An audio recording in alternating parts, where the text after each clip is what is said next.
Oke, Assalamualaikum warahmatullahi wabarakatuh. Halo semuanya, pada video ini saya akan menjelaskan mengenai bab 7 tentang transaksi utang antar entitas induk dan entitas anak berdasarkan buku akuntansi keuangan lanjutan 1 di mana kita akan membahas konsep, tujuan eliminasi, hingga contoh kasusnya yang bakal aku jelasin. Oke, langsung kita mulai ya. Nah, yang pertama aku bakalan jelasin tentang konsep utama dalam satu grup dalam grup usaha.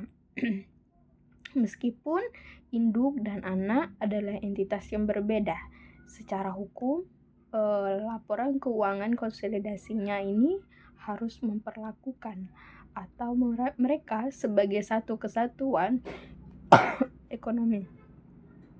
Nah, di mana artinya ketika ada terjadinya utang piutang antar entitas dalam satu grup, transaksi itu tidak dianggap sebagai utang sesungguhnya. Kenapa? Untuk grup secara keseluruhan.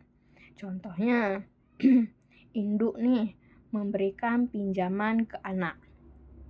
Di laporan individu benar ada piutang di induk dan utang di anak. Piutang di induk dan utang di anak.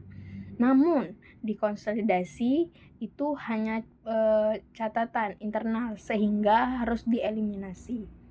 Nah, mengapa harus dieliminasi? Tadi aku sedikit menyenggol tentang dieliminasi.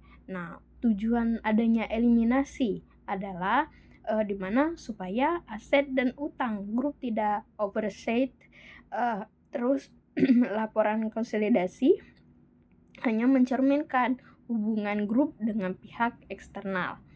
Nah, lalu dari itu juga tidak muncul untuk utang fiktif dalam grup sendiri.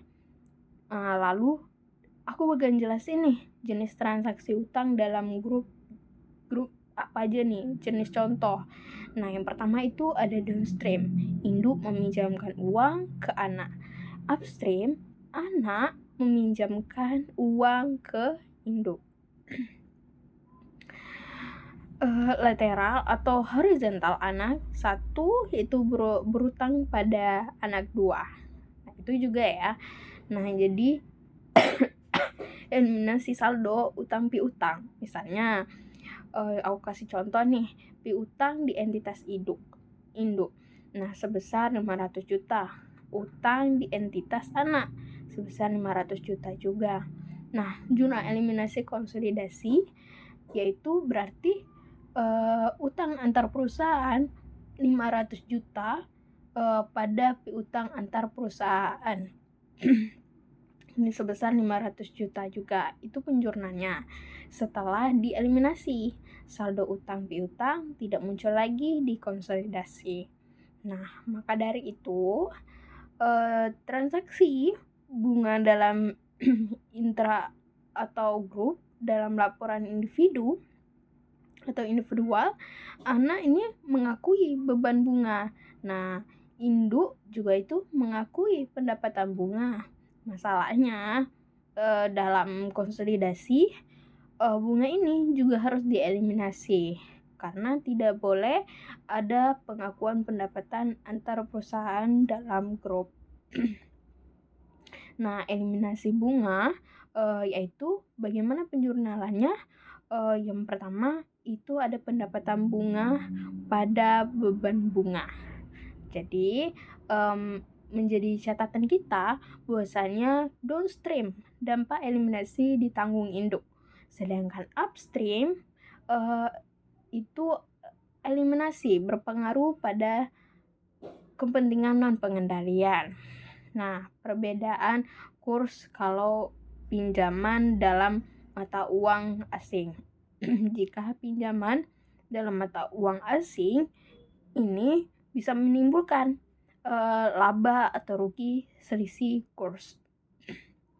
Namun, selama itu terjadi dalam intragrup, selisih kurs ini juga dieliminasi karena masih termasuk ke dalam, bukan transaksi ke pihak luar. Nah, jadi pada kesimpulan bab 7 ini mengenai bahwasannya mengenai utang piutang dalam satu grup, dalam transaksi utang intragrup ini, utang piutang itu harus dieliminasi. Lalu yang kedua, pendapatan dan beban bunga juga harus dieliminasi. Nah, setelah itu jika ada kursnya dieliminasi dan dapat eliminasi. Tujuannya untuk apa? Laporan konsolidasi hanya mencerminkan hubungan dengan pihak eksternal. Mungkin sekian penjelasan untuk bab 7 mengenai transaksi utang dalam grup. Sekian, terima kasih sudah menyimak. Wassalamualaikum warahmatullahi wabarakatuh.